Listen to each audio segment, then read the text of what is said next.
Hello. Hello, everyone. We'll just start in a minute. I can see some of you joining. So, welcome in.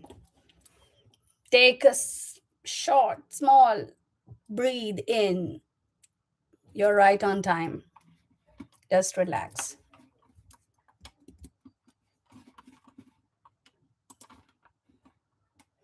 Hello, hello, hello. Settle in.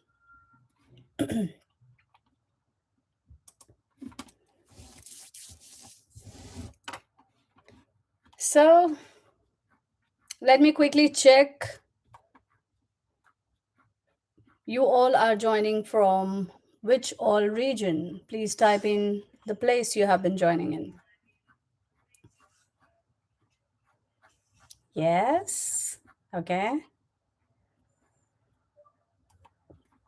And as we know, over the last few sessions, we have spoken about emotional exhaustion. There has been certain topics we gone into the depth of it, like emotional exhaustion, people pleasing, then numbness, survival responses, then the emotional patterns, right? And today we are going to talk about one more layer deeper. Because after years of adapting to survive, many people slowly forget who they were before the adaptation began. Does that hit you hard? Yes.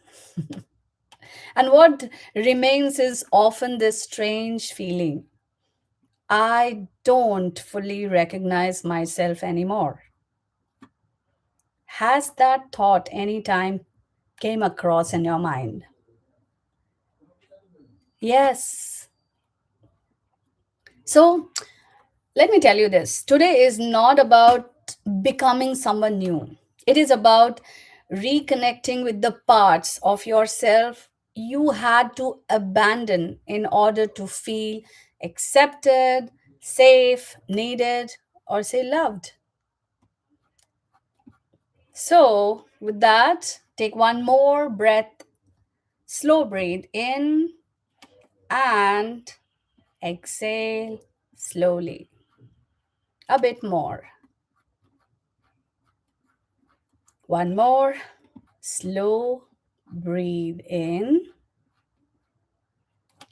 and exhale. So, let me ask you something. When someone asks you, who are you? What do you say? Tell me, what do you say?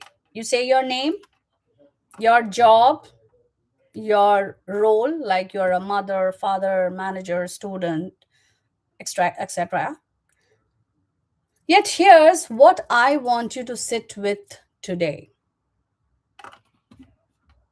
Just strip away the title, the job, the family, role, expectations, performance you put on every single day. What's left? What's left? Think over it. Because for a lot of us, when we strip all of that away, we realize we don't actually know. We realize what we don't actually know. And that realization, that silence where the answer should be, that's one of the most quietly painful experiences a human being can have. Because you have spent so long becoming who the world needed you to be that somewhere along the way, you lost the thread back to yourself, isn't it? Today is about finding that thread. So, I would like you to do something right now. Drop a word in the comments right now. Just one. Don't think about it. Whatever comes first, that's the data.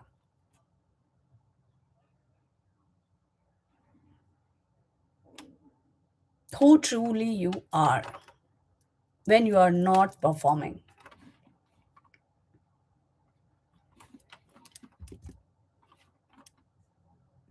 Mhm.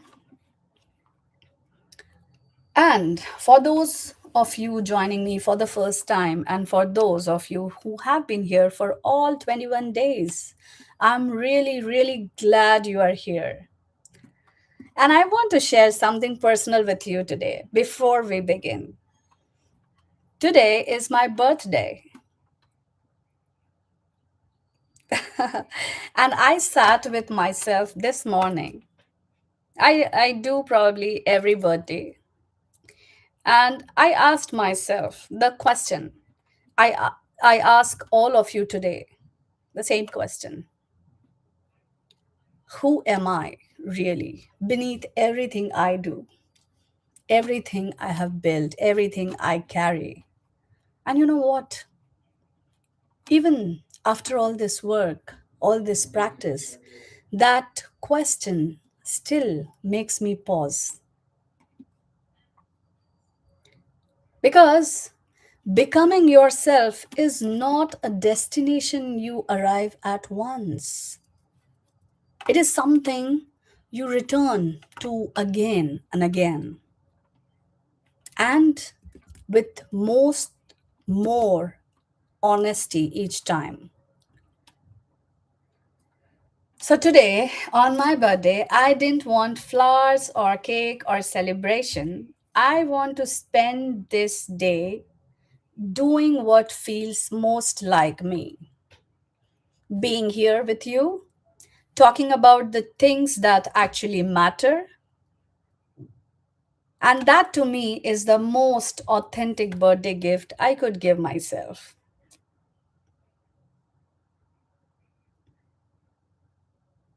And I sometimes feel that everything happens for a reason, and maybe that's exactly why this topic chose today, isn't it? Because a birthday is not just about that year past, it's a mirror. It's it asks you, who have I become? Is this who I want to be? Am I living a life that is actually mine? Those are the questions we are sitting with today. And that's where the topic, reconnecting with your authentic self. And yes, for the people who are joining me for the first time today, I'm Ishita Bagchi. I'm a life coach specializing in emotional intelligence, a counseling psychologist, a DMIT counselor, and I also work with healing practices like pranic healing, Reiki, and crystal healing. And what my work really focuses on is helping people go beneath the surface, not just managing emotions, yet understanding them, not just coping with life, however, connecting with the version of themselves that existed before the world started telling them who to be. And if that sounds like something you have been searching for, you are in exactly the right place today. All right. So, you know, I would like to start with probably again one more small instance from my session. So I was talking with one of my client, and again from the outside her life looked complete. She had a good career, family, everything was on track. By say every external metrics she had made it. However, in our first session, she sat across me and she couldn't hold eye contact. When in a session, we often see like how the other person is, responding. And response doesn't always has to come with your voice, words, but then sometimes even your posture shows it. And when I asked her,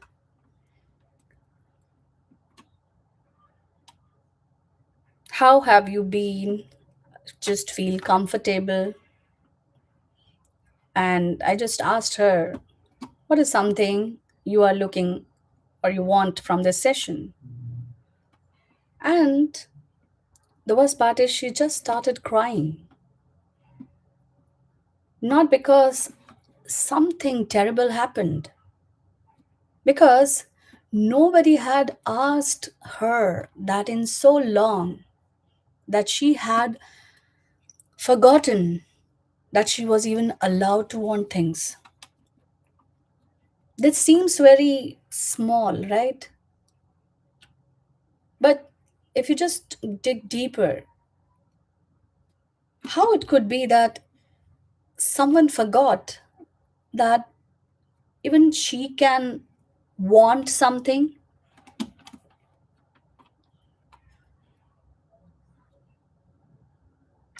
So she has spent nearly 40 years becoming the perfect daughter, then the perfect employee, then the perfect wife, and the perfect mother.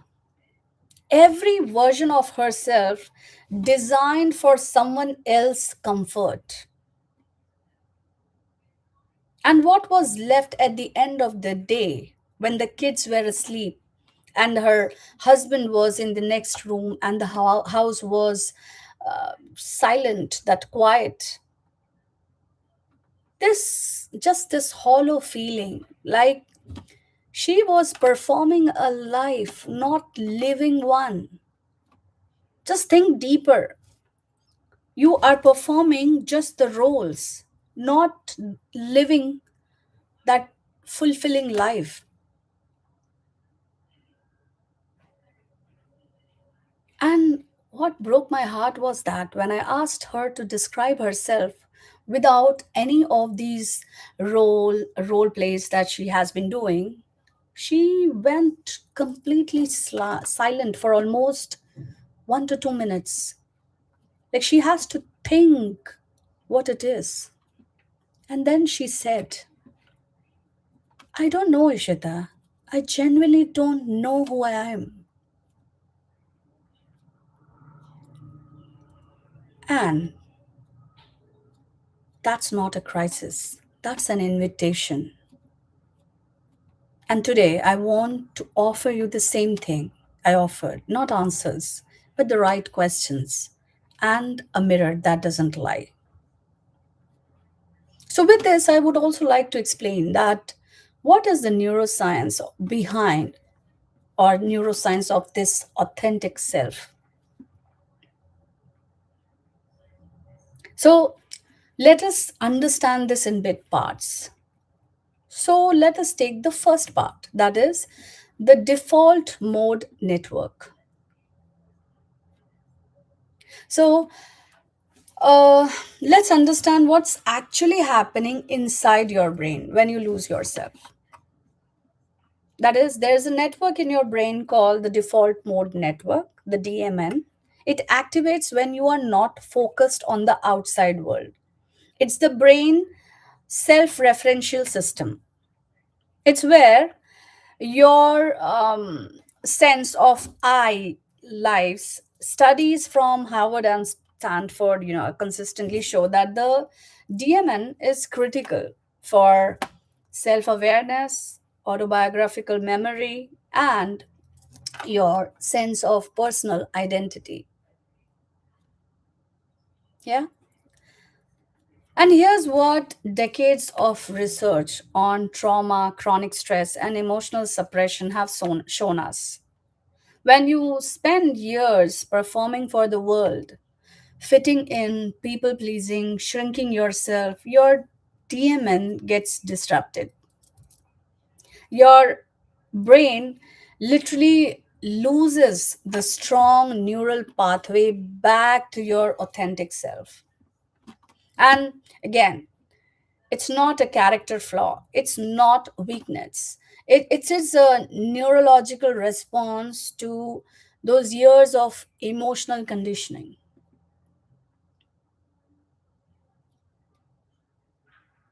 And the brain that lost itself did so to survive.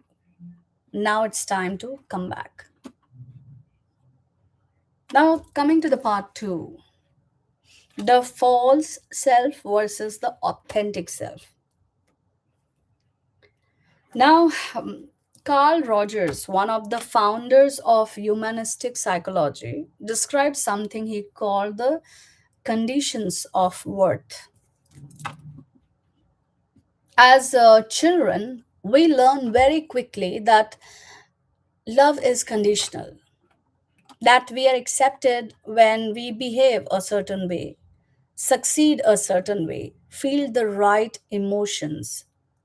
So we build that, what psychologists called a false self, a curated, socially acceptable version of us that gets approval.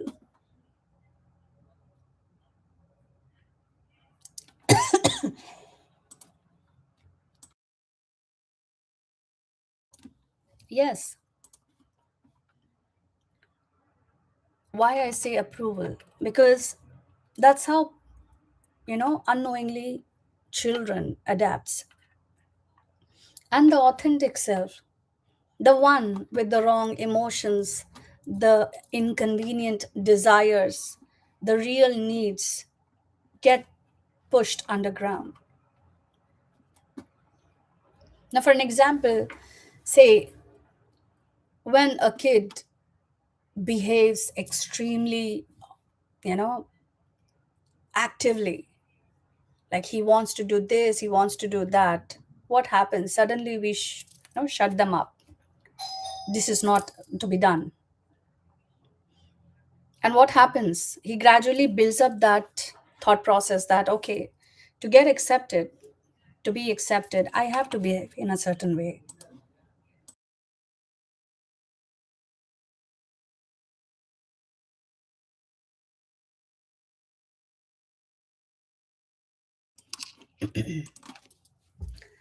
And that becomes a part of the false self for him.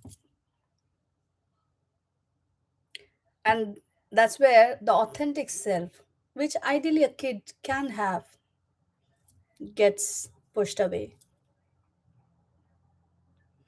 So there was a research that was a landmark 2018 study published in journal Psychological Science found that suppressing your authentic emotional responses doesn't eliminate them. Yes, you heard it right. It amplifies them internally while disconnecting you from your self concept. And over time, this suppression is linked to chronic anxiety, depression, or what researchers call existential emptiness. That hollow feeling that we just heard in my story, which I shared. That emptiness at the end of the day when you stop playing that role. And the longer the suppression, the more the authentic self feels dangerous to access. Because what if you finally let yourself feel what you really feel and it blows up everything you have built? This is what the thought process develops. And here's what I want to hear: reconnecting with yourself doesn't mean burning your life down. We need to admit this.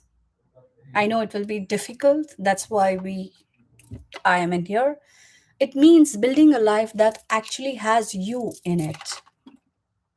It's very important. Then let's go ahead with the part three, that is neuroplasticity and the return home. So that's called Science of Hope. So, neuroscientist Dr. Richard Davidson at the University of Wisconsin has spent decades studying what he calls emotional style, and his research confirms something extraordinary. The brain retains neuroplasticity throughout life. The neural pathways that support self awareness, self compassion, and authentic identity can be rebuilt. They are not permanently lost, they are just dormant, waiting. Like your bank account, when it's not in use for years together, it becomes dormant. The similarly, and this is very common, the thing that you don't use becomes dormant. Even the knowledge that you have gained, if you don't use it, that that just keep on, in a shutdown mode.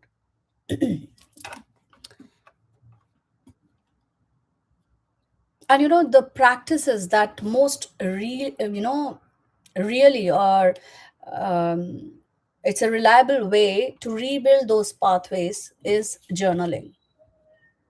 And one style of journaling is called reflective writing,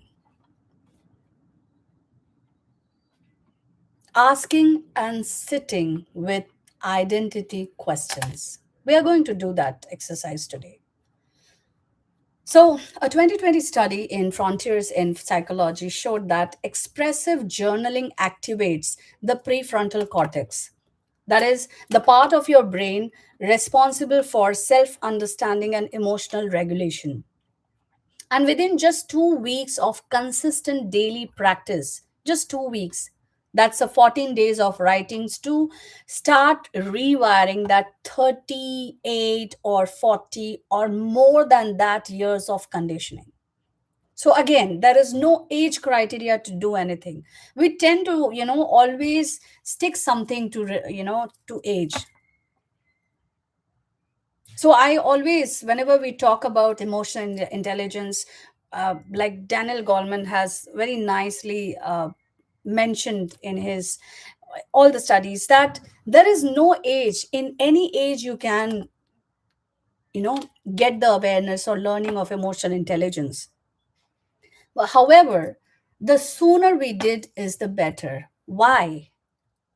Because when you are a child and when you are getting those, in your life, the emotional intelligence, the awareness, that stays with you.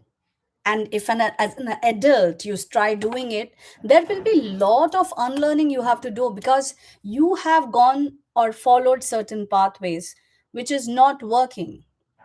So to learn that entire structure of emotional intelligence, you have to do a lot of unlearning.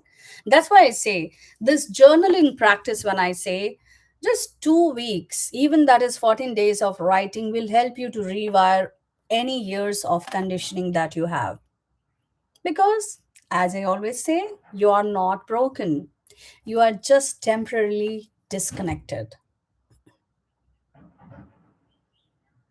So, is this making some sense? And if that resonates with you, just type in I. That is enough for today.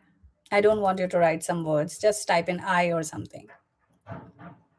And the authentic self isn't something you create, it's something you uncover with consistent practice. It is always there, waiting beneath the performance.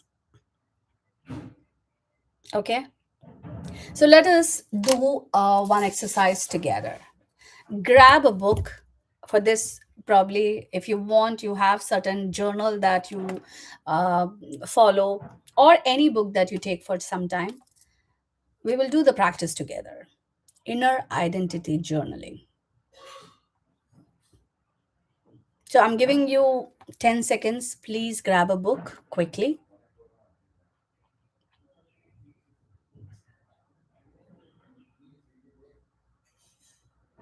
I hope you are ready with the book. Okay, now I want you to do something with me right now. I want you to commit to doing this every night before you sleep for the next 14 days. So, if you commit, just type in C in the chat. I want you to commit. I want that commitment from you at least that you are going to follow this for the next 14 days. So, this is what you're going to do: inner identity journaling practice. I will be giving you 3 prompts, and that's it. All right, lot of C's. Thank you so much.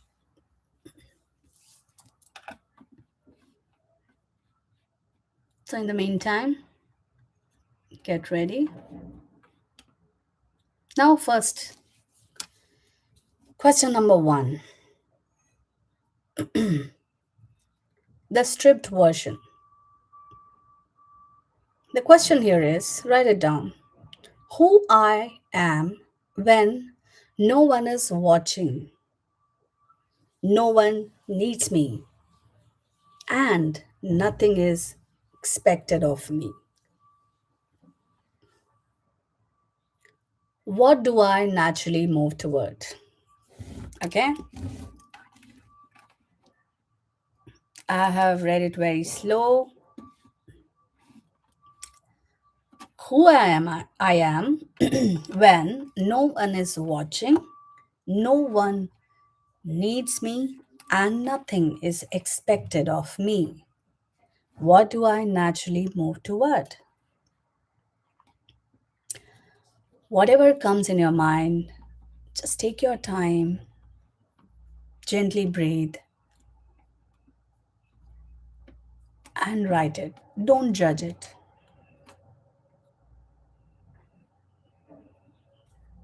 Then, second, the younger self. What did I love before the world told me what I should love? What did I love before the world told me what I should love?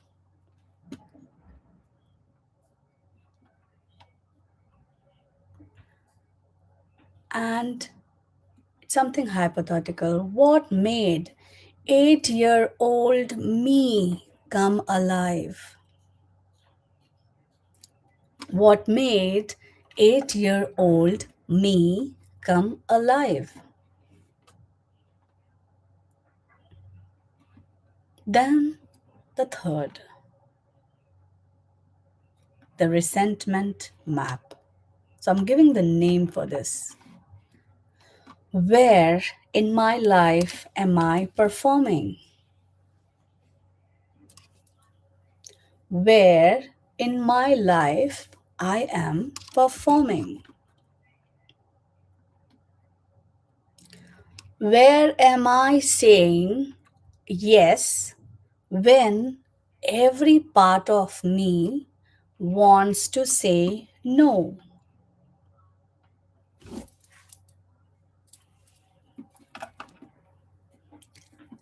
Where am I saying yes when every part of me wants to say no? What am I tolerating that is slowly erasing me, my identity? What am I tolerating that is slowly erasing me and my identity?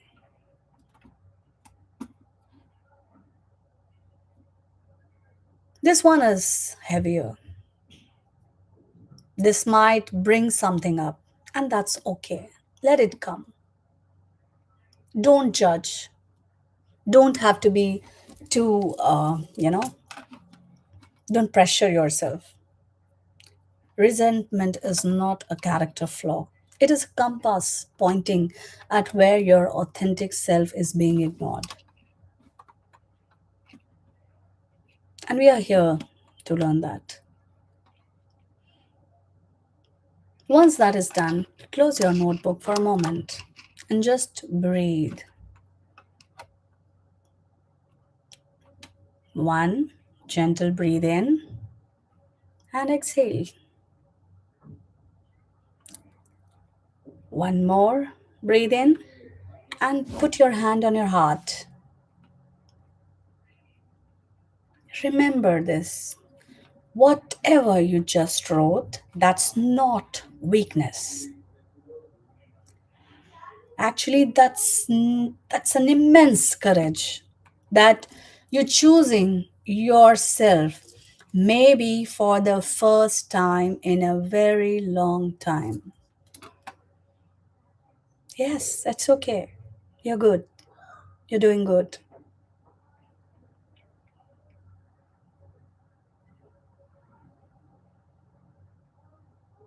Maybe if anyone want to share any one word from their journaling, feel free to do that. Anything that you would like to share from your journaling experience, we just did now. And if you're not comfortable, I won't force.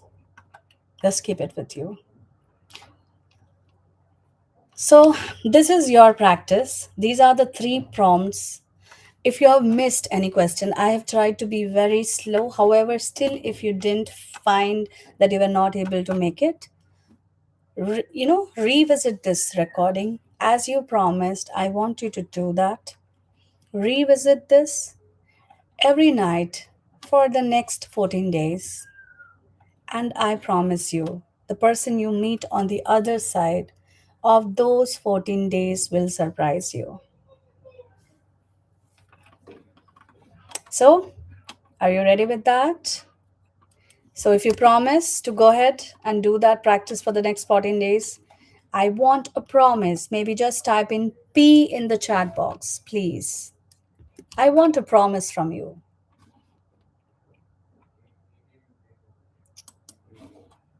Okay. So, we have covered a lot today, and I want to name what just happened here. You sat with questions that most people spend their entire lives running from. That takes real courage.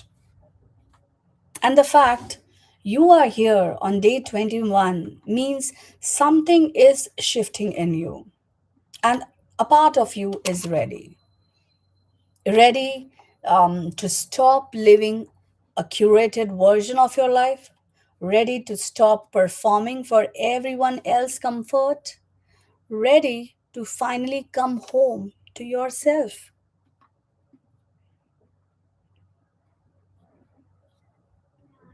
Yes. And for those of you who want to go deeper, not in just the next 7, 14 days, however, in the next 90 days, I want to tell you something that I'm offering. Over the last 21 days, you have just had a glimpse of what this work looks like, the awareness, the science, the practices. So, my one on one coaching program goes all the way. We don't just journal, we decode our emotional patterns, your identity wounds, your nervous system, and we rebuild from the inside out.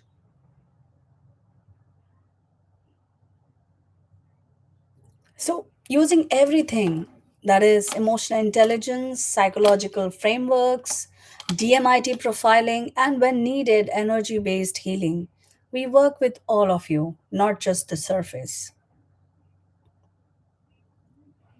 And the example that I shared today, she's not performing anymore. She made one decision, one step, one brave conversation with herself, and now she wakes up and she recognizes the person in the mirror.